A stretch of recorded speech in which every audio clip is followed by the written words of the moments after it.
Thomas Jefferson, 1743–1826, author of the Declaration of Independence and the third U.S. president, was a leading figure in America's early development. During the American Revolutionary War, 1775–83, Jefferson served in the Virginia legislature and the Continental Congress and was governor of Virginia. He later served as U.S. Minister to France and U.S. Secretary of State and was Vice President under John Adams, 1735–1826. Jefferson, a Democratic Republican who thought the national government should have a limited role in citizens' lives, was elected president in 1800. During his 2 terms in office, 1801–1809, the U.S. purchased the Louisiana Territory and Lewis and Clark explored the vast new acquisition. Although Jefferson promoted individual liberty, he also enslaved over 600 people throughout his life. After leaving office, he retired to his Virginia plantation, Monticello, and helped found the University of Virginia. Thomas Jefferson was born on April 13, 1743, at Shadwell, a plantation on a large tract of land near present-day Charlottesville, Virginia. His father, Peter Jefferson, 1707–0857, was a successful planter and surveyor, and his mother, Jane Randolph Jefferson, 1720–76, came from a prominent Virginia family. Thomas was their third child and eldest son. He had 6 sisters and 1 surviving brother. In 1762, Jefferson graduated from the College of William and Mary in Williamsburg, Virginia, where he reportedly enjoyed studying for 15 hours, then practicing violin for several more hours daily. He went on to study law under the tutelage of respected Virginia attorney George Wythe. There were no official law schools in America at the time, and Wythe's other pupils included future Chief Justice John Marshall and statesman Henry Clay. Jefferson began working as a lawyer in 1767, as a member of colonial Virginia's House of Burgesses from 1769 to 1775. Jefferson, who was known for his reserved manner, gained recognition for penning a pamphlet, A Summary View of the Rights of British America, 1774, which declared that the British Parliament had no right to exercise authority over the American colonies.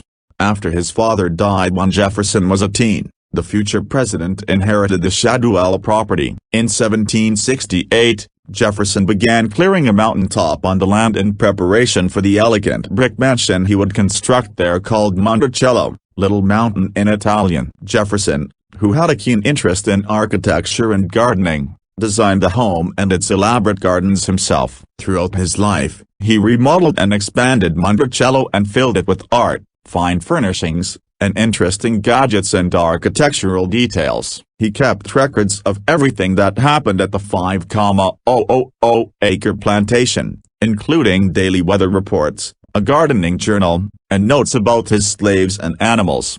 On January 1, 1772, Jefferson married Martha Wales Skelton, 1748–82, a young widow. The couple moved to Monticello and eventually had 6 children. Only 2 of their daughters, Martha, 1772–1836, and Mary, 1778–1804, survived into adulthood. In 1782, Jefferson's wife Martha died at age 33 following complications from childbirth. Jefferson was distraught and never remarried. However, it is believed he fathered more children with one of his enslaved women, Sally Hemings, 1773–1835, who was also his wife's half-sister.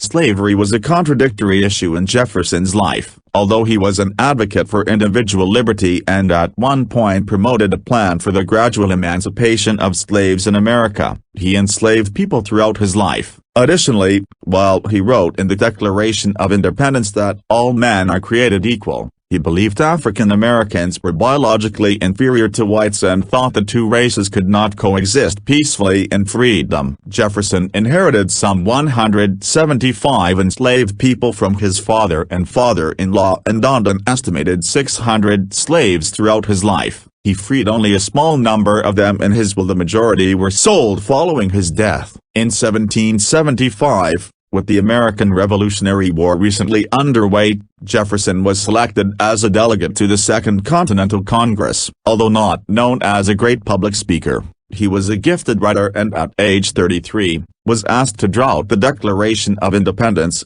Before he began writing, Jefferson discussed the document's contents with a 5-member drafting committee that included John Adams and Benjamin Franklin. The Declaration of Independence, which explained why the 13 colonies wanted to be free of British rule and also detailed the importance of individual rights and freedoms, was adopted on July 4, 1776.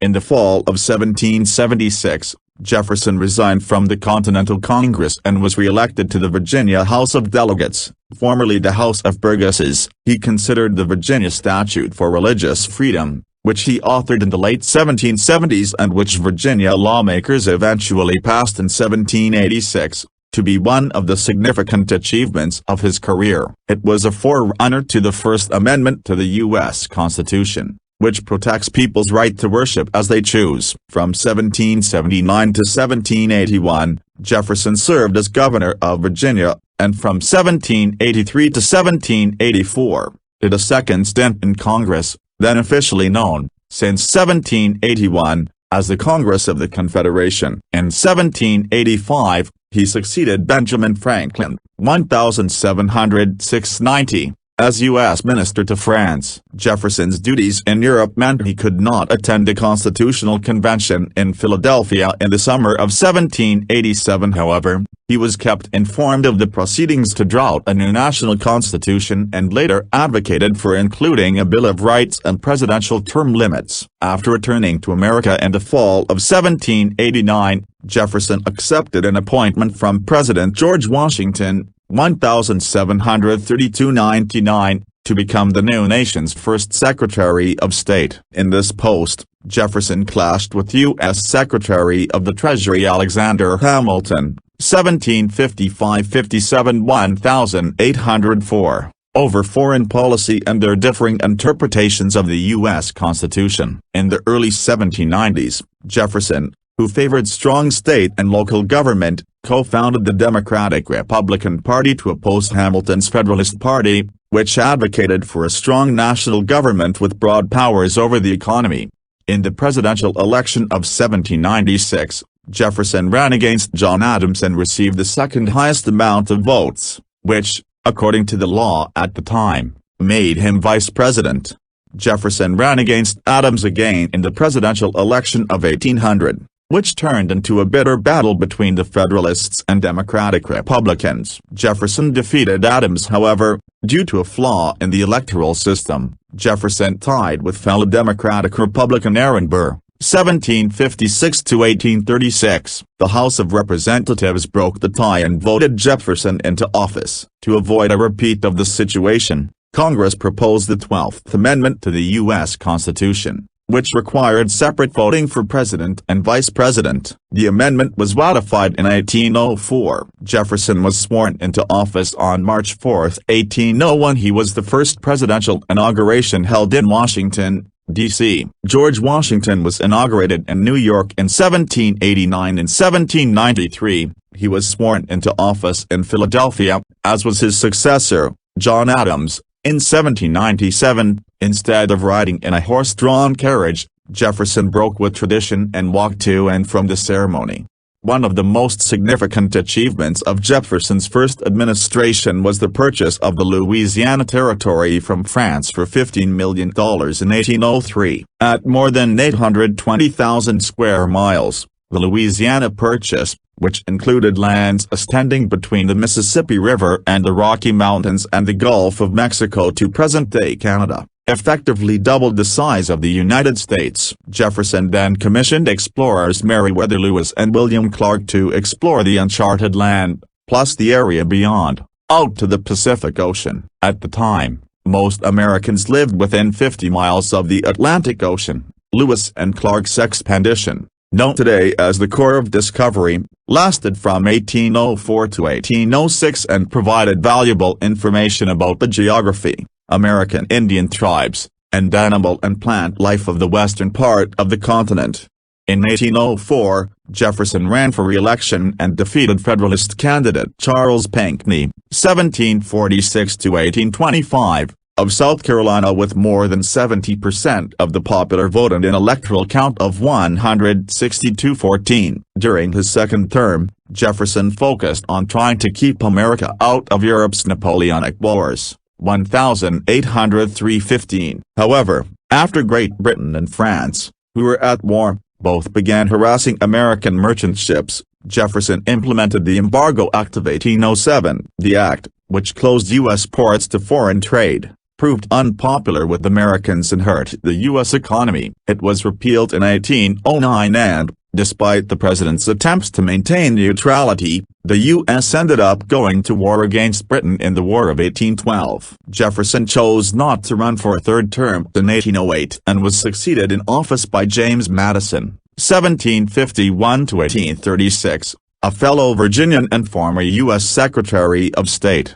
Jefferson spent his post-presidential years at Monticello, where he continued to pursue his many interests, including architecture, music, reading, and gardening. He also helped found the University of Virginia, which held its first classes in 1825. Jefferson was involved with designing the school's buildings and curriculum and ensured that, unlike other American colleges at the time, the school had no religious affiliation or religious requirements for its students. Jefferson died at age 83 at Monticello on July 4, 1826, the 50th anniversary of the adoption of the Declaration of Independence. Coincidentally, John Adams, Jefferson's friend, a former rival, and fellow signer of the Declaration of Independence, died the same day. Jefferson was buried at Monticello. However, due to the significant debt the former president had accumulated during his life, his mansion, furnishing, and enslaved people were sold at auction following his death. Monticello was eventually acquired by a non-profit organization, which opened it to the public in 1954. Jefferson remains an American icon. His face appears on the U.S. nickel and is carved into stone at Mount Rushmore. The Jefferson Memorial, near the National Mall in Washington, D.C., was dedicated on April 13, 1943, the 200th anniversary of Jefferson's birth.